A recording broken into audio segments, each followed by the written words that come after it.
thank you for watching. This is the Student Theologian with a different kind of upload for you guys. This is going to be part 2 of the series I've done with predicting the 2028 election. Now, last time I talked about the 2028 election, it did a lot of views, so I'm going to select a couple of different candidates for this video, and we're going to do that again. The list of hopefuls for both the Democrats and Republicans are exhaustive.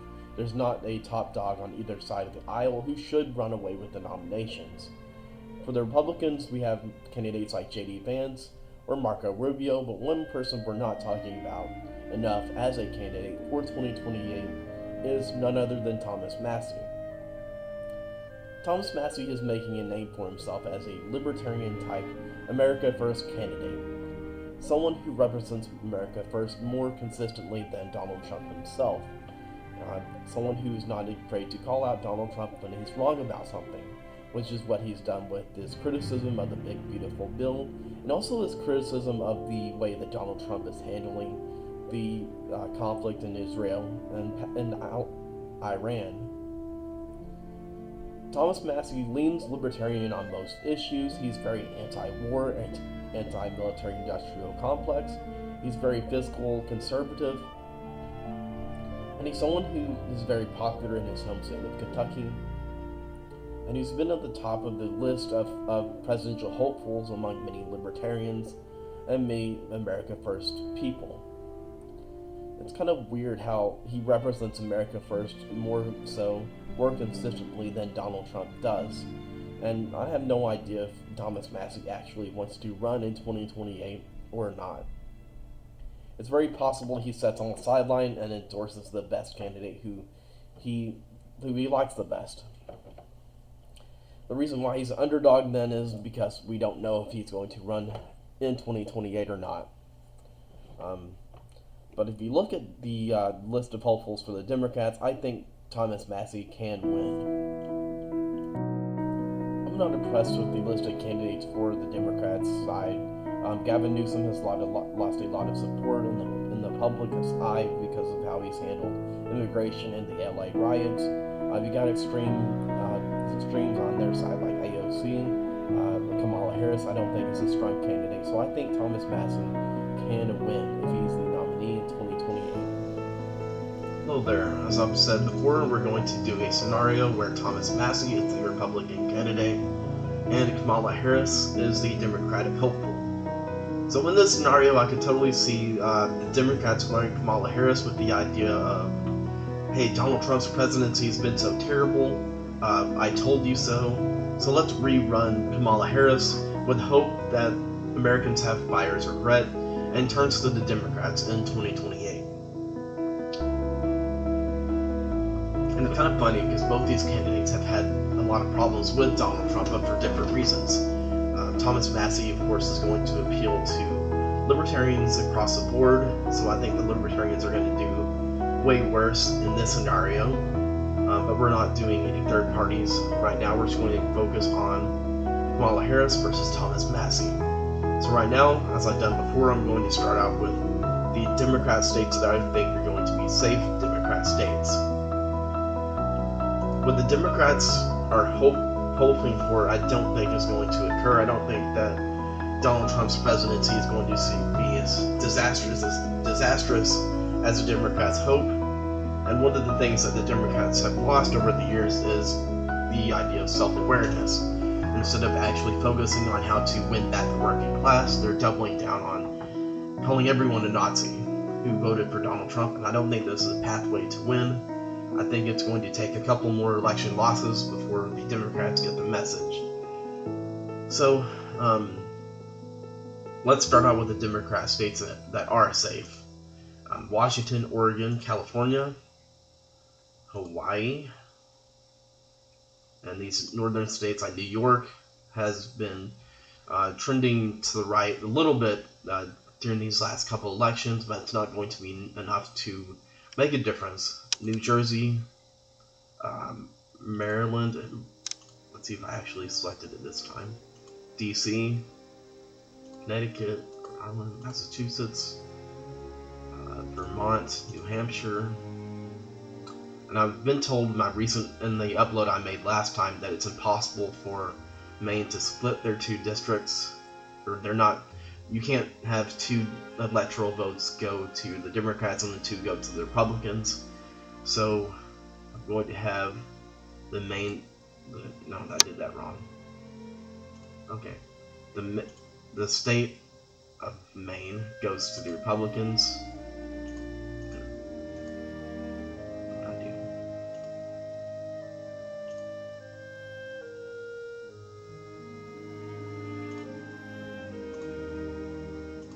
Okay, so the Republicans are going to win Maine 3-1. Again, I don't know if that actually is how the last election happened with Maine. These split electoral votes, these split electoral systems in Nebraska and Maine are kind of confusing. But with this scenario, it's not going to make a huge difference. So maybe I've given the Republicans one more vote than they should have, or whatever. But it's not going to make a huge difference for the purposes of this video. So let's again list the states that are going to be safe for Kamala Harris. Colorado, one of the few states that she actually did really well in. New Mexico and Minnesota have both been trending to the right lately, which is concerning for the Democrats, because that's 15 electoral votes that might start being swung the other way within the next couple of decades. But for this election, I'm going to both put them in the safe category for the Democrats, and that's going to be it for the Democrats.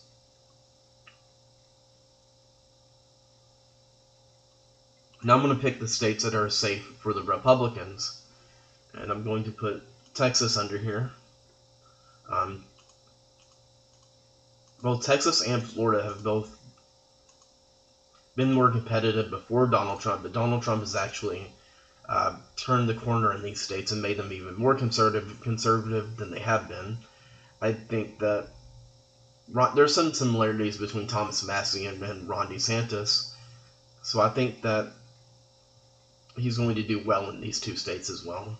And there's, of course, these states up here like West Virginia, Kentucky, Missouri, Kansas, and then these Midwestern states up here,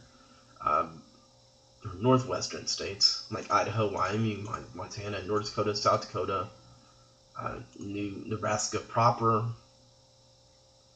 I think how they did it last time is that there's a district or 2 that the Democrats get, but I think the Republicans typically win the majority of that state. Utah, of course, is going to go to the Republicans. Virginia, I think it's going to be a close race this time around. I think that we could see in the coming years, the coming decades, actually, Virginia being into more of a swing vote into a swing state category. The Republicans during Trump's last campaign came close to winning this state. So I'm not going to put it in the safe Democrat state. I'm not going to put it in the safe Democrats' hands for this election projection that I'm making. I think that Virginia will be in play for the Republicans. But ultimately, it's a state that I think is going to still be Democrat for this election, even if just by a few points. I think Latino voters are going more to the right, so that puts Thomas Massie ahead in Arizona and Nevada. I think Republicans have done really well in Ohio and Pennsylvania. I think the Republicans are going to campaign just as well in Pennsylvania for Thomas Massie as they have with Donald Trump. And I think this is going to go to the Republicans as well, which puts the Republicans ahead of the 270 mark. And I forgot to mark Illinois. Yeah, Illinois, no explanation necessary. Chicago is very liberal, controls the entire state. There's no chance that the Republicans make any play for Illinois. I think Indiana stays Republican. And I think in this scenario with, I don't think that Kamala Harris is a very good candidate. I think they're going to find this out the hard way. I'm going to have the Republicans win Michigan, but I think that Wisconsin probably goes, because it's going to be really hard for the Republicans to win all the battleground states in 2 straight elections. That's asking a lot from Thomas Massie. Kamala Harris is going to perform a little bit better, probably because she has more name recognition, and there is going to be some, not a whole lot, but some voters who maybe stood on the sidelines for this election or voted third party who switch over to Kamala Harris because they really don't like what Donald Trump is doing. But I think that in this scenario, I think that Thomas Massie wins by a total of 303 electoral votes to Kamala Harris's 235. And this would be the nail in the coffin for Kamala Harris's career, because she's not going to get nominated for any other a presidency like this again. The Democrats would, for their sakes, hopefully learn their lesson and nominate someone who can connect with the working class, because I think that's something that Kamala Harris did not do very well. I think that there's not a strong candidate in the Democrats' side of this election that's going to connect with the working class, simply because the Democratic message for the working class men is very negative. It's very unmasculine. And I think they're going to pay the price